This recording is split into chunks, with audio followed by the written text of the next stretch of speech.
I want to tell you a story. I'll start out with a story. One day, two frogs, Croaky and Aristotle, were traveling in and out of a watering hole, and they accidentally fell into an extremely deep pit. Now, they tried to leap out to no avail, so they began to yell and croak, and finally some other frogs heard them and came to help. And seeing how deep the pit was, the other frogs yelled down to Croaky and Aristotle that the hole was too deep for them to help. So, leaning over the hole and waving their front legs at them, they began to yell for the frogs to just give up. Just give up. There was no hope of them getting out. They were good as dead. But both frogs kept leaping and trying to get out of the hole, and this went on for hours. And eventually one of the frogs, Croaky, taking heed to what he kept hearing the frogs telling him, the words that they were saying to him, just gave up and died. However, Aristotle kept jumping, and even as the frogs kept yelling at him and waving their front legs at him, he kept jumping and jumping and jumping, never giving up. And finally, Aristotle leaped so high that he was able to get to the top of the hole and use his back legs to push himself up and out. And the other frogs, they were amazed that he was able to do that. And finally, when Aristotle caught his breath, he went around thanking the other frogs. And the other frogs started saying, well, what are you talking about? What did we do? We didn't do anything. And Aristotle just smiled. What the other frogs didn't realize was that Aristotle was hard of hearing. So all he saw was them. All he heard was a muffled yelling. And the word he used was the action, which was them inviting him up, encouraging, inspiring him up. Life, death, encouragement, communication, what we say matters. What we hear and think about what we hear, whether it's told to us or we tell it to ourselves, matters. Thoughts are things in the long run. It's all in the words. From the book of John, we read, in the beginning was the Word, and the Word was with God, and the Word was God, or the divine, or spirit, or whatever you want to call that power. In the Upanishads, it says, the personal self and the ultimate imperishable impersonal self are one. From the Vedanta, which is a book from the Hindu philosophy that Sri Aurobindo taught, which the Krishna movement uses. It says, not a part, not a mode of that, but identical that absolute spirit of the world. Those are descriptions of the power of your word. Because you and I are identical to that universal power, whatever you want to call it, that I am that I am. Now, don't freak out. You're the God of your thoughts and feelings, not mine. Maybe if you have small children, you sort of are to them. But yours, just yours. Now, we could talk about this on a less spiritual note. Try this explanation of who you are. A human being is a part of the whole called by us universe, a part limited in time and space. He or she experiences themselves, his thoughts and feelings, as something separated from the rest, a kind of optical delusion of his consciousness. The striving to free oneself from this delusion is the one issue of true religion. Not to nourish the delusion, but to try to overcome it is the way to reach the attainable measure of peace of mind. And who said that? Albert Einstein.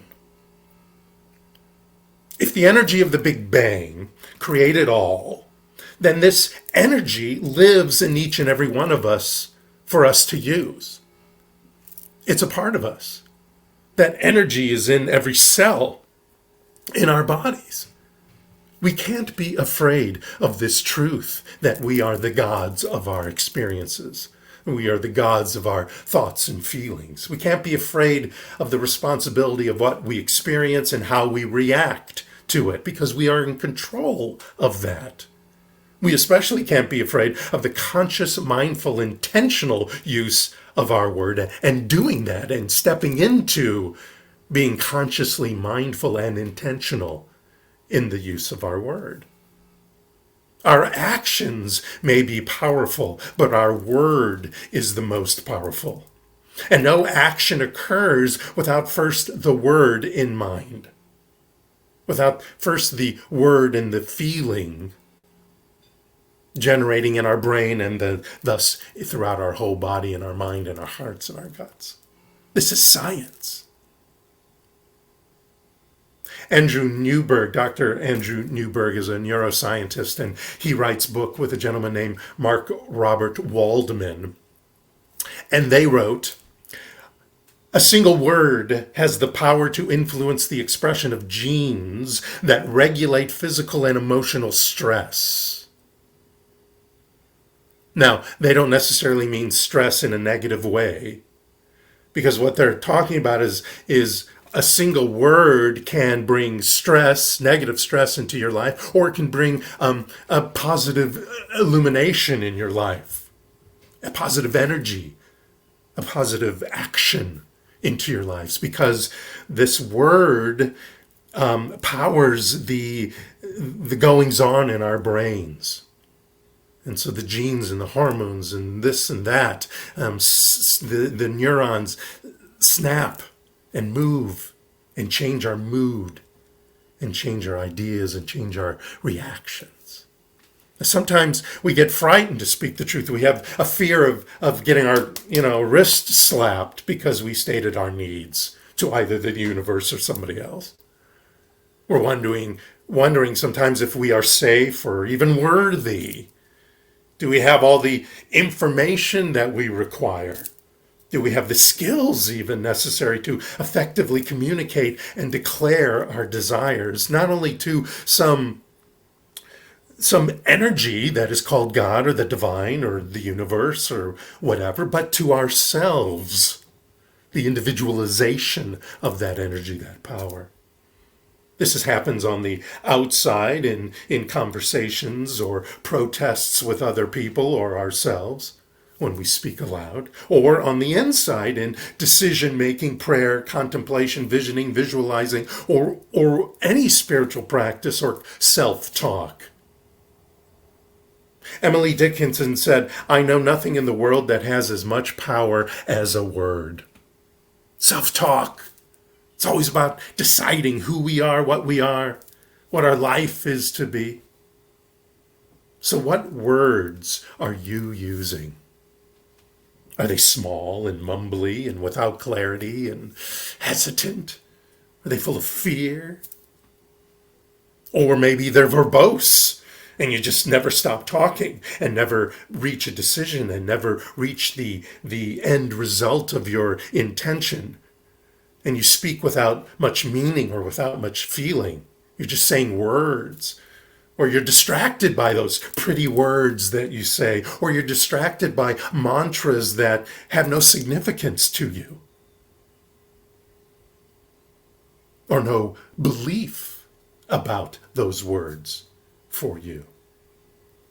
Or maybe you speak from reaction instead of thoughtfulness. When I speak from reaction, usually I'm incorrect. When we move into a more mindful speech, we have much greater access to communicating in a fuller, multidimensional way. We have words that have depth, truth, purpose going on. This sign behind me is the vision of our spiritual center vibrate at the speed of the divine. You can't see it in the angle of this particular camera. But that's the vision. Those are the words that propel this spiritual center. Mindful speech, like all creation, is born and bred through the breath of intention and creativity. I'm pointing to my gut. You don't see that. But intention and creativity manifested through the word and the feeling behind that word. There must be feeling behind that word. It empowers that word. And that feeling can be unintentional. When we keep saying in our heads this stupid stuff about ourselves that's really not true.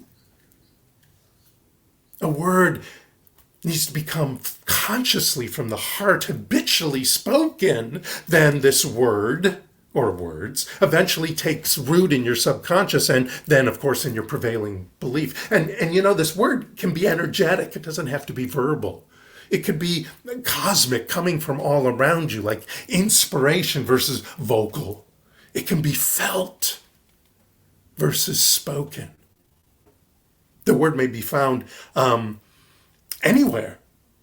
In the science of the Big Bang, when you read about that and how that works, or in writings of like the Tao, the Vedas, the scriptures, the Torah, the Quran, or tales. That's why I bring some of these tales to these talks, because you can find the word there from indigenous tribes and shamans and other places. Most importantly are the words we put into play that clarify our purpose, intention, declaration, our vision, our mission, and doing it with bold, brave, wise, and heartfelt language. Language can spew love or hate, ethics or apathy, character or degradation, hope or despair, or peace, prosperity, kindness. We have the power to cause great harm or great healing with our speech, to ourselves as well as to others. We could say the Lord's Prayer as a pleading prayer, or as a requirement, as a declaration prayer, an affirmative prayer. We can talk to an outside power when we say something like the Lord's Prayer, or that inside presence. What makes it more powerful into our lives? It's not the words. It's the words we interpret and say and feel. We could sing Amazing Grace, as I've talked about, as a condemning song and thought, or to uplift. The word of expansion is what created the universe. This tiny singularity, as they call it, energy, wanted to expand.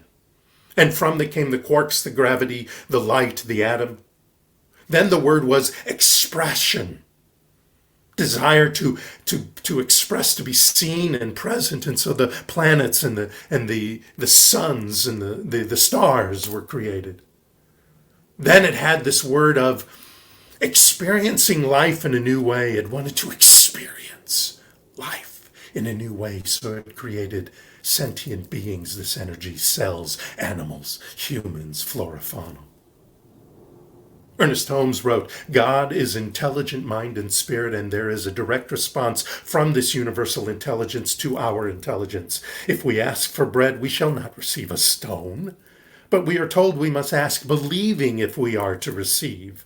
Prayer is a mental as well as a spiritual function of intelligence. It is a certain manner of approach to the spirit, a conscious act of the mind, a concrete experience of the knowing faculty.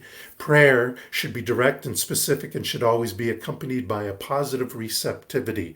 God cannot answer prayers which have no meaning.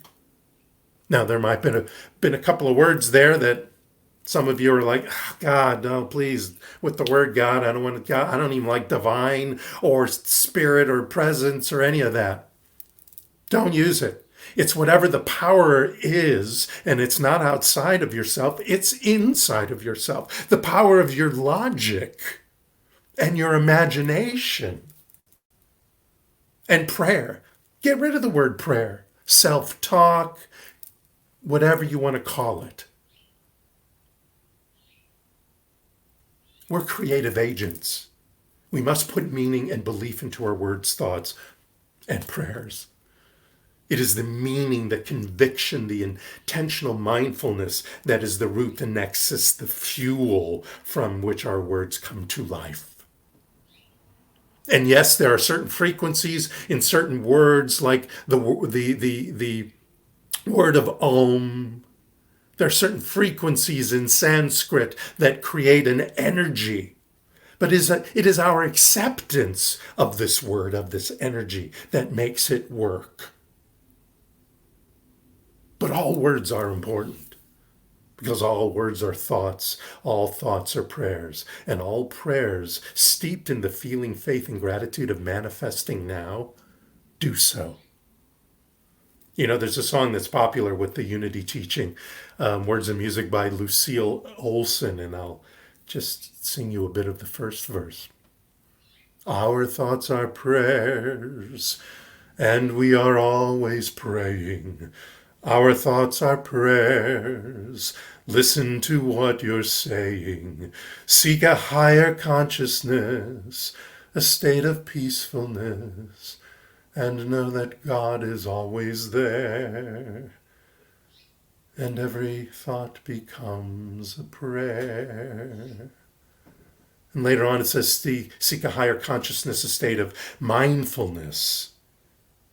That our thoughts are prayers, that spirit resonates with those thoughts and prayers. When we pray, or whatever you want to call that conversation with your highest self, your optimized self, or the activities that go on in the temporal parietal junction, that's what's happening in your brain.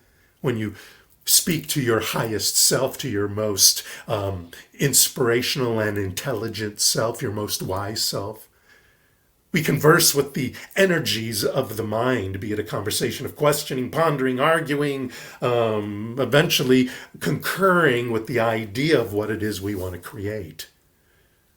Whether we want to reach a goal, a new action step, a decision, an answer, get a statement coming out, a new question or a hypothesis, a parking space, for God's sakes, or healing any disease in body, situation, or mind. We do so with the power and presence of our word. So how do we do this? If all thoughts are prayers, which might be a little frightening for a second or two, then how do we do that? How do we stay away from being reactionary? Well, you got to stop. You got to slow down. You got to step away from the conversation for just a millisecond. And breathe and step out of that reactivity. Whether it shows up by you shutting down or slapping back, so to speak, not necessarily physically, but verbally slapping back. We have to speak from connecting with our best self. And then speak with a focus on love, on wisdom, on power, and bringing that into being. Using our divine voice is crucial, whether for the parking space or the healing of a nation, for the individual or for the common cause. In the common cause, as well as the personal one, we need to stand and deliver, shout out how unity is our birthright, how love is our birthright, how life in peace and prosperity for all is our birthright. We can use our word, talent, and treasure to participate in our singular life and the best of our singular life, and of that in our democracy. Participating in life is what these United States is about.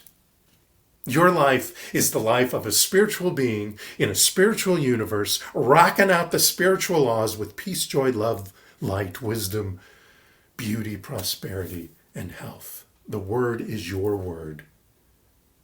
And that word that is yours is the word of the divine in you.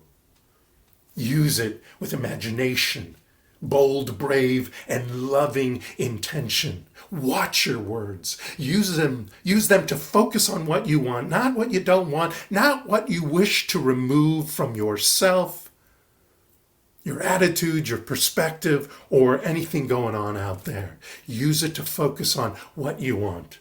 more unity, more love, more prosperity, more health. Focus on what you want with the words that influence you. Only you know the words that influence you. Who's talking? That's the title of this talk. Who's talking? You're talking. And who are you? You're the powerful, sassy, succulent, inspired, loving, beautiful, wild child and wise child of the universal presence of God, of the divine, of the great Big Bang. You're talking. So when you talk, use words, use language that talk peace into action, love into action, equality in action, justice into action, and happiness for all, and health for all into action. Use your word and your language wisely to soar into the greatest adventure you and the planet can ever have. And do it now. Thank you so much. Namaste, everyone.